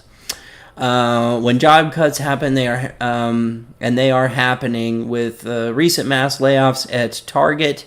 Told you it was Target, Meta, and UPS, as well as ongoing government layoffs amid the mounting shutdown. Gen Z and young millennial employees like Rives, who is 34, aren't just updating their LinkedIn profiles and firing off job applications. They are also posting about it on social media, taking their followers through the process of becoming unemployed. And here's the thing: we can't we can't be an entire society of social media people. That's not sustainable. Don't know how that would even work. I took it as a sign that I needed to share the experience. At least 14,000 other people are going through the same thing. If we can help each other, that's great. And some just need to vent. In a TikTok titled "Get Laid Off With Me" posted last week, a user who uses the handle mbraindump shares that her company, which she doesn't name, is experiencing layoffs. "Good morning, I'm freaking the fuck out," she tells the camera, shaking with anxiety. She continues to panic as a last-minute meeting pops up on her calendar. "I can't believe this is really happening. I'm getting laid off," she says. The video also captures part of her meeting with an HR rep from her company who confirms that she is in fact losing her job. "It feels like you guys don't view us as humans," she tells them. Soon she's locked out of her work computer. They don't view you as human. Like, I've worked in management for many years. You're a number on a piece of paper. I hate to tell you. I don't know why people don't believe it when you tell them that. I don't understand. Fuck. You've seen my face before. You know my company goes through layoffs constantly. We really had ones in September. Last night I found out that there were rumors that 10 to 15%. Who am I shaking? We're getting laid off. And my boss just put a 15-minute sync on my calendar after she disappeared all day yesterday. So I'm getting laid off. Crazy that I've talked about this for 2 years now. Happening. Oh, that's a beautiful cat. Okay, here we go. But we need to put makeup on, I guess, because we will be crying it off. I knew when I went to bed last night I'm making it through this time. You can just tell the things that have been happening, things that were said. I really got called out across the entire company last week for the work I've done. Just like, huh? It was just my teammates and I'm not impacted. Fuck no. The people that I love leave. I'm out of here. I think we're all going down. After going into those 2 job interviews I had, being like, it doesn't have to happen. Whatever happens is fine. Now it's like, please fucking hire me. My manager was laid off. I find out in an hour. I'm just freaking unemployed. In the news, all over the headline, over 600 people.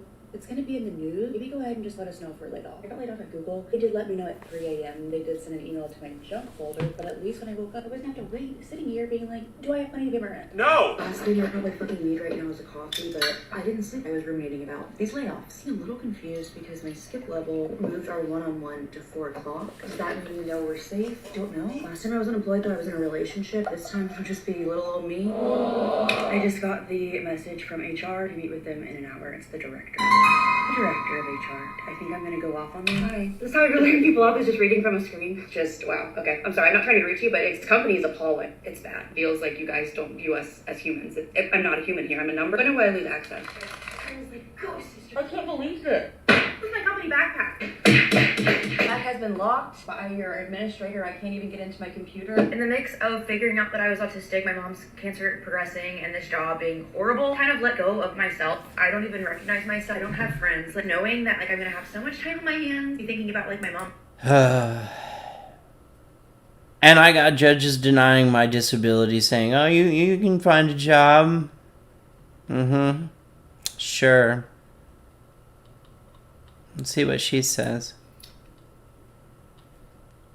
So come with me to my meeting. Difficult news to share, and that's why I've asked HR to join me. As you have seen, our business environment and organizational structure have shifted in many ways since we began our company transformation. And as we move forward with fewer brands and consolidated functions, we need to make some additional changes. And as consolidated brands, tariffs. Mm-hmm. part of this restructuring, your positions have been eliminated. They say it that way so they keep things apolitical and leave it vague. But really that's what that means. Like, having worked in management for a long time, this is what that means.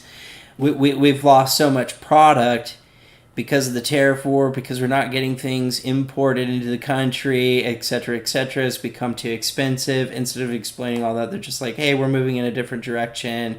We don't have these things available, and so your position is no longer needed. The decision is not a reflection on anyone. That's another trick. You didn't do anything wrong. It's just the economy shot us in the foot. It's based on what the broader business needs. I know the broader business needs, meaning we can't make money enough to support these people because we lost a ton of business because of the trade wars and the economic crash and the dollar devaluing and all that sort of stuff. It's super hard news. I'm going to turn it over. My apologies for the nature of the call today, and I apologize for the difficult decision that has been made that is impacting you. And I truly wish you nothing but the best as you move forward. Hold it. Yeah, not shocked. So this one, again, this is a 6-minute read. I'm not going to read all of this stuff, but I've known several well, not known personally. I've seen articles about this. There was a guy from Canada that did this too. A U.S. family moved to Russia to escape liberal culture and got drawn into the war with Ukraine. I'm not going to spend too much time on this. It just kind of piqued my attention because I find it really funny. These people are like, and that's a big one. It says it right there. LGBTQ rights. I'm tired of these rainbow flags, and then they go to Russia and they find out what it's like to live under a very authoritarian government, and they end up deeply fucking regretting that shit. 2 years ago, Derek and Dahana Hoffman were desperate to leave Humble, a suburb of Houston. Their 3 daughters, they believed, were being brainwashed by public school and mainstream media to support LGBTQ rights. Yeah, American culture in general no longer offered white people the same opportunities as other races, they said. They do. White people still have privilege in America. Like, I seriously wonder what these people would do if they had to walk a mile in my shoes as a gay man. Like, you guys are, like, these people are so fragile and sensitive, I don't think they could make it. You don't know what it's like to be oppressed and discriminated against. You don't know. Okay? If you had to walk in my shoes and experience some of the discrimination I've experienced as a white cis man, and I think I could pass for straight, but the things that I've had to go through, I don't think you'd make it. If you think it's oppressive to be like, hey, gay people exist and you should be tolerant towards them, and that's, whatever, I don't think you'd be able to actually survive oppression. I think you'd go cry in your room and blow your brains out. I don't think you'd make it. And I'm a white gay man, so like think about like other marginalized groups that have had it worse, like BIPOC, trans people. It's a big one. Trans people have gotten a lot of freaking flack. They've had it rough. Imagine being a black trans woman, like. And you're like, 70% of or something like that of the population is like Christian, and you're like, Christians are being oppressed. No, you're not. No, you're fucking not. White Christians are being oppressed. No. You don't there's more equality, and you perceive that as oppression. It's fucking dumb. The couple yearned to live in a place that shared their Christian values and where they weren't going to be discriminated against as white, politically conservative Christians. You guys have taken over the fucking House, Senate, Supreme Court, presidency, even local public offices have just been dominated by white Christian conservatives. But yeah, you're oppressed. You don't even know what oppression is. You don't know what that even means.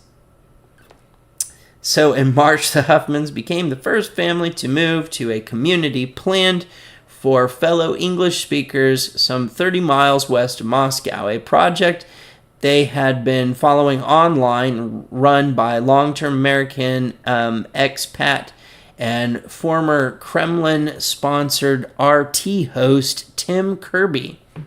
The family is among a small but growing number of Americans who have moved to Russia because the United States, in their opinion, has become too woke. The Russian government has welcomed these culture war refugees. Culture war refugees, that's stupid. What happens? This is where I want to get to.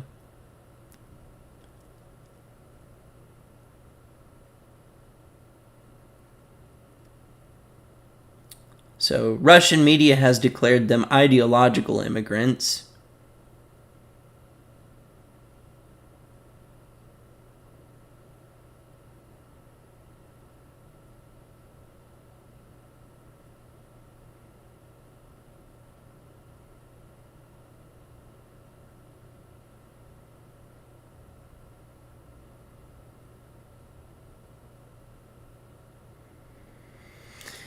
See, and here's the thing. You can't criticize Putin in Russia. If you criticize Putin in Russia, you get shut down. And he's like, there's a real big problem when you say the social media platform X is the only place where you get real information about America's own problems. If you think that your brain, I don't know.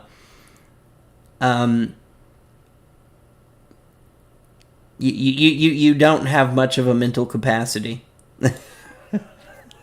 You can stay in Russia.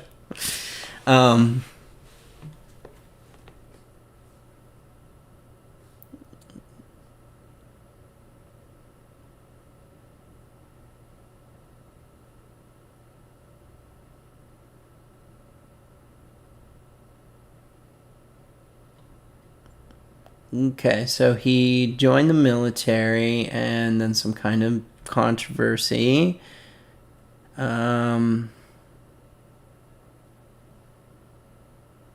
They made him a citizen. They expedited it when he joined the military.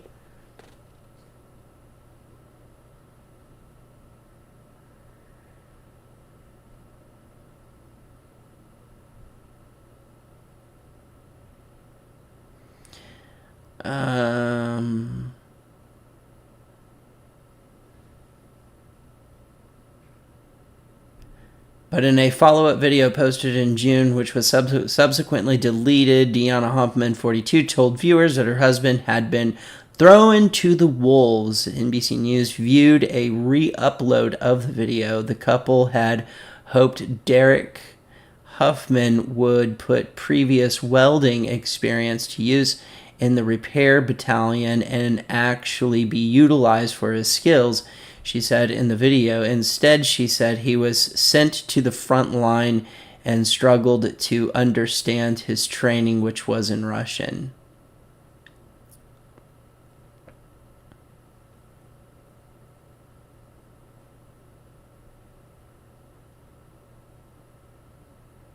Oh, and now he's dead. He died in the war. And they got that from drone feed.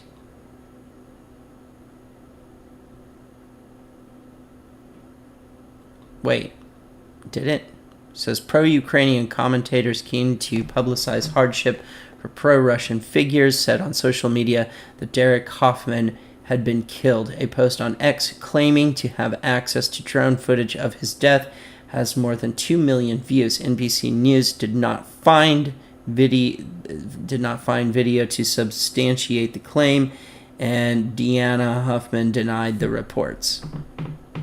Okay.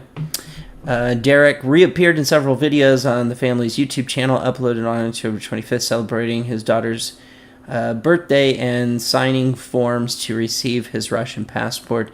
In one filmed in the family's neighborhood, he said he was back on vacation after being deployed for 6 months and praised his wife for keeping the family going while he was gone. I am happy that I'm still alive and doing well. I can survive and be in service to Russia. I'm thinking from Russian people to reach out. The family said, yes, great.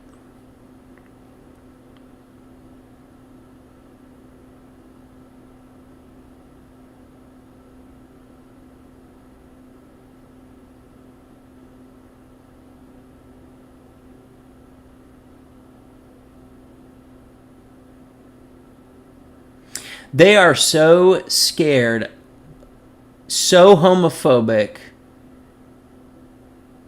They moved to Russia.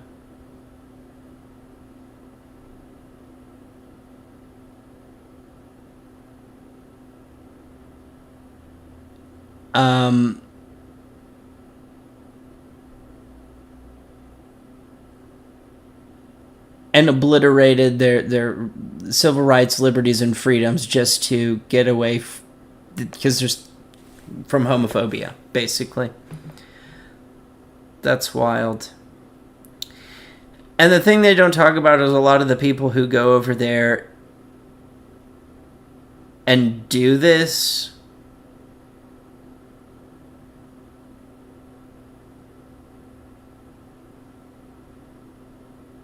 said consider enjoining the army because of his age safety concerns. Has said Derek Huffman assumed a little too much about life in Russian military. We assumed a lot too, he admitted, but we have to. That's wild to me. But they don't talk about in this article that there have been people that have gone over here to do this and then experience the authoritarianism under Putin's Russia. And the thing is they can't come out on social media and say, we hate it here, this is really bad. Because you'll get arrested. Okay. USDA tells grocery stores no special discounts for SNAP recipients. I don't know what this is about. We're about to find out. U.S. USDA emailed grocery stores prohibiting them from offering discounts to SNAP recipients amid government shutdown. The email shared Sunday, MS Catherine Rombell, to social media platform X, said that grocery stores must offer eligible foods at the same prices and on the same terms and conditions to SNAP recipients. The NGA Vice President David Coulter confirmed to The Hill that the email was sent to grocers. The NGA represents more than 21,000 independent grocery stores around the country.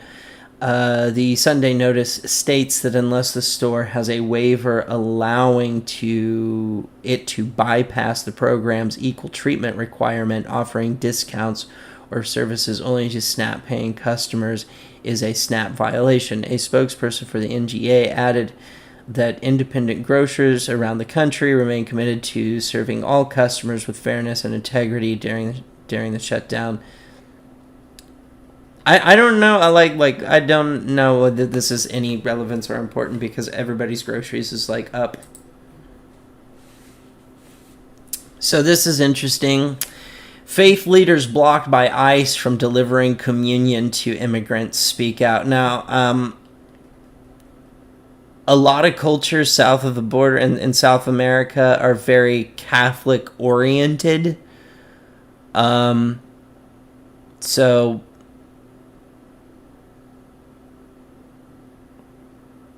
I don't know if a lot of people know that, but they are. That's why I'm not shocked about this. Is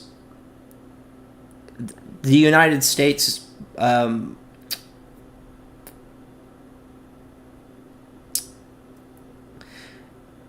politics is basically getting in the way of them doing their Catholic religious stuff. Like, it's a lot of people in South America are part of the Catholic Church. Faith leaders denounced ICE and Homeland Security for rejecting access to give communion to immigrants being held at an Illinois facility over the weekend. The Coalition for Spiritual and Public Leadership, a Catholic and Christian-rooted nonprofit, organized a mass by the Immigration Processing Center on All Saints' Day and Dia de los Muertos, or Day of the Dead. Organizers estimate some 2,000 people attended on Sunday. Many prayed.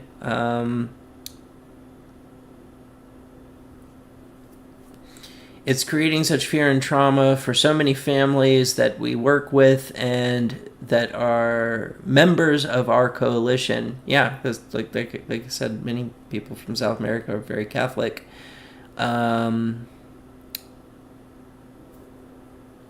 Ministers give communions to migrants, blah, blah, blah, blah, blah. Yeah, so I just...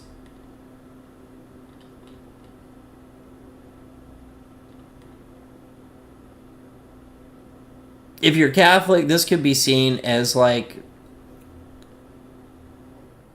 massive... Like, you want to talk about religious oppression and persecution? Here you go. This is it. It's basically saying you can't participate in your religion because you're a migrant or because you're not white.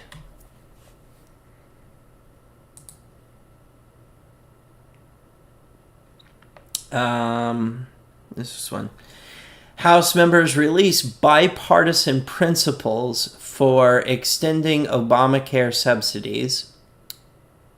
So hopefully they use Obamacare because most people don't know that that's what the ACA is. So this is saying Democrats are continuing to insist that any deal to end the shutdown involve an agreement around extending expanded tax credits for the ACA. But GOP leaders and President Donald Trump have refused to negotiate health care until after the government is reopened.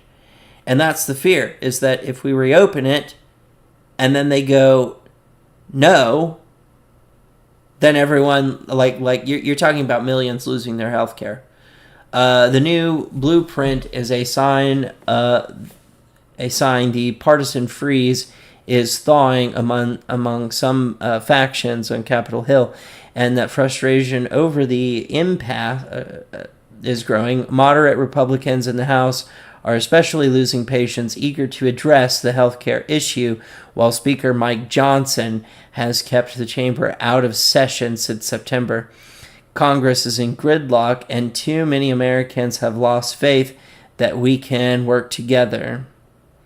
Our hope is that this shared statement of principles will inspire bipartisan collaboration across Washington and help get Congress back to work for the American people. I don't know. I don't think the Republicans want to work for the American people, or if they do want to work for the American people, they want to do a white supremacy. I mean, one of the things stated in Project 2025 was ending pretty much anything close to socialism that we do, which isn't a lot. And this is the last article that I have is SNAP recipients brace to receive less. Panic, political infighting, and misinformation swirl. Let's go ahead and watch this thing. At Houston's Bush International Airport, a second day of massive lines and long waits. I was quite upset. 34 days into the government shutdown, delays are mounting for travelers from coast to coast, with TSA officers and air traffic controllers calling out sick. That's crazy, and there's people outside, which is even crazier, so I'm lucky to be up here. The Department of Transportation says 84% of delays yesterday were due to staffing, compared to just 5% pre-shutdown. Meanwhile, for the millions of Americans on edge about food assistance, I'm just sad, crushed, and disappointed with the system. Today, a small reprieve. The Trump administration saying it will comply with a court order and provide half of the funding it typically does for SNAP benefits. It's a huge relief. Welcome news for Deborah Haynes, the executive director of Food for Others in Fairfax, Virginia. But she warns this relief is only temporary. This is definitely still scary. As long as the government is shut down, we never know from one ruling to the next what's going to happen. Across the country, that need on full display. Manny's Deli in Chicago is offering free food for those in need. Today, a line stretched out the door. In Virginia, SNAP recipient Diego Pineda says he's been carefully managing his food in case his benefits run out. I just want this to be over. I want them to just agree on something or stop going back and forth because, I mean, at the end of the day, everybody's already proved their point. On Capitol Hill, Democrats continue to insist Republicans agree to health care reforms to prevent huge hikes in premiums. Republicans, led by President Trump, are insistent that Democrats must vote to reopen the government first. Republicans passed a clean continuing resolution. It was nonpartisan. It was a simple bill that would... They don't have, he's just fucking lying. They don't have anything to step in place of the ACA. They don't. He's just a liar. Open the full government, and we could do that today. But Democrats are holding firm, insisting they can't trust Republicans to keep their word. Unfortunately, they've demonstrated they're not serious about those commitments, so I don't trust that they would actually follow through and do that. I don't either. Ryan joins us tonight from outside of a food bank. Ryan, the big question tonight, is there any end in sight? And that's what I mean. You know, you had people saying oh, the Constitution is so important, free speech is important. Well, apparently it's not. You know, we threw someone in jail with $3 million bail over a meme. That's an actual violation of free speech. That's not, oh, I got kicked out of a social media group. No. He's in jail. On a felony charge, too, I believe. You have Trump trying to overuse his power to silence people on talk shows who criticize him. That's an actual violation of the First Amendment. This whole, like, let's not, the Christo-fascists and stuff going, we don't want separation of church and state. We want church to dictate law and decree. That's a violation of the First Amendment. This is, I mean, it is so wild, you know, when you have people running away from this country because they saw a pride flag. So fucking homophobic, transphobic, racist, under this weird impression that white Christian conservatives are under attack. You're not. It just sounds like you're scared of freedom.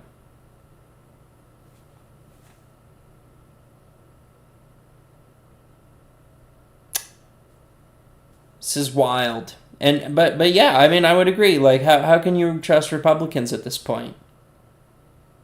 They've been blowing up boats saying, oh, they're carrying drugs. They don't even have enough gas. So they can't even make it to America. So why would they be carrying drugs? This doesn't make any sense. Trying to pick a fight with Nigeria, threatening our allies, destroying our economy, and saying to our face, like Trump coming on and going like, oh, the grocery prices are down when they're like higher than they've ever been. It's like, what are you talking about? You're just lying to us. And thinking we don't know that you're lying to us. No, we know you're lying. We know it's bullshit.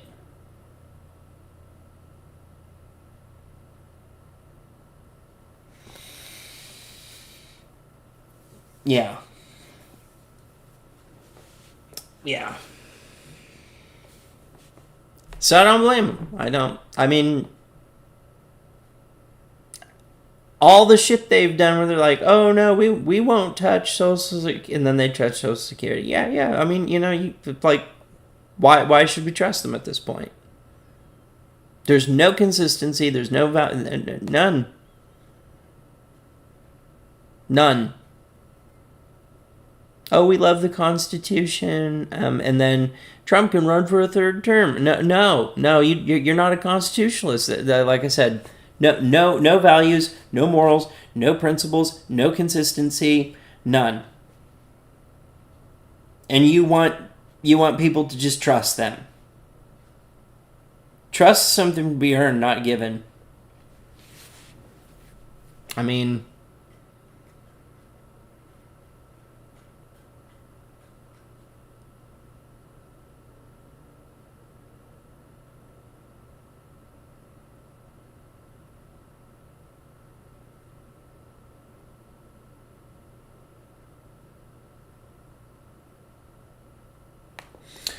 I don't know what they're going to do. They're going to blame Democrats no matter what. You know, like, even if the Democrats are like, okay, open up the government then, and then they don't do anything with the ACA tax credit and let it expire, and then we all get fucked by that, they'll be like, oh, it's the Democrats' fault, even though it's absolutely 100% not, and the reason why they're doing the shutdown. Maybe that now that the Democrats have made it entirely clear why they're doing the shutdown, maybe they should be like, okay, fine, fuck it, open it. And then let the Republicans discontinue the ACA tax credits and fuck us over on health care. And then just say nothing. And they'll try to rationalize it, but I mean, if you don't say anything, it's going to be really, really difficult. It's after all this bluster, the longest government shutdown in United States history. Yeah, good luck. Good luck.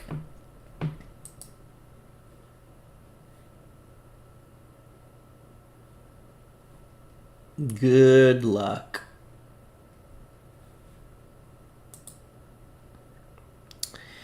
All right. So I'm going to conclude this for now. I need to take a shower. Not hot and interesting. I'm sure you're so interested in the fact that I still need to take a shower. Like, share, subscribe, and all that sort of stuff. I'm gonna shower, get out to the library, get some things done. Yeah. Maybe I'll be able to play another outro. Maybe. We'll certainly give that a try. I can't promise that it'll work because it was a demo. I'm still waiting on customer service to fucking fix my shit so I can actually do it.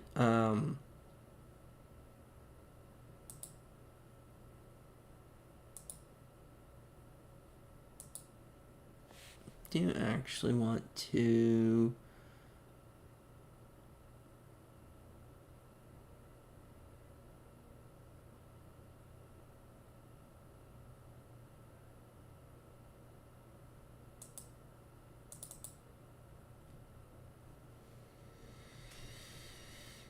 so let me things here. We're gonna do some wild stuff. We're gonna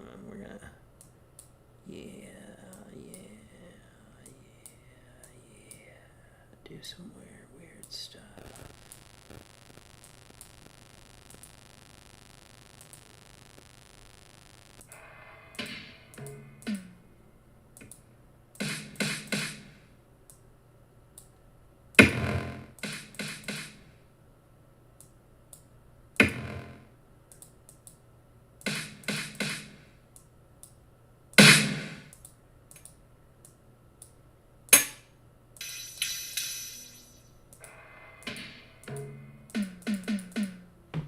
Let's see what we got.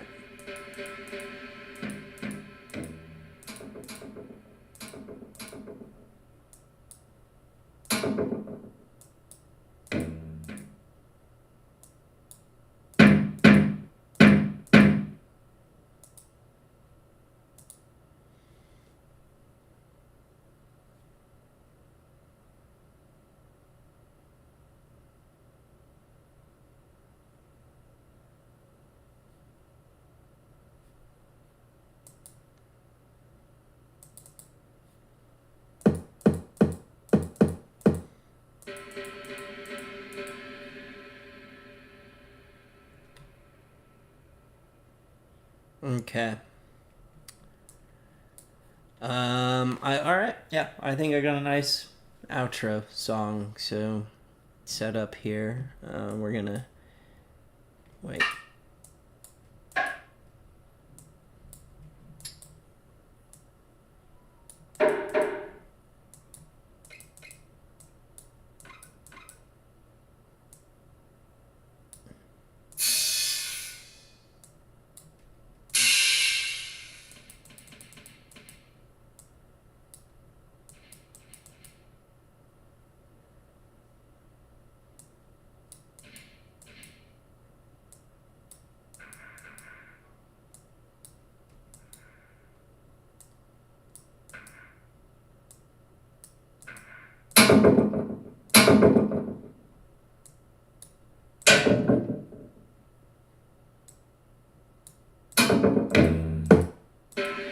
All right, I think I got one set up. Let's see how it goes. Like, share, subscribe, comment, bell button, all that. Out. Peace.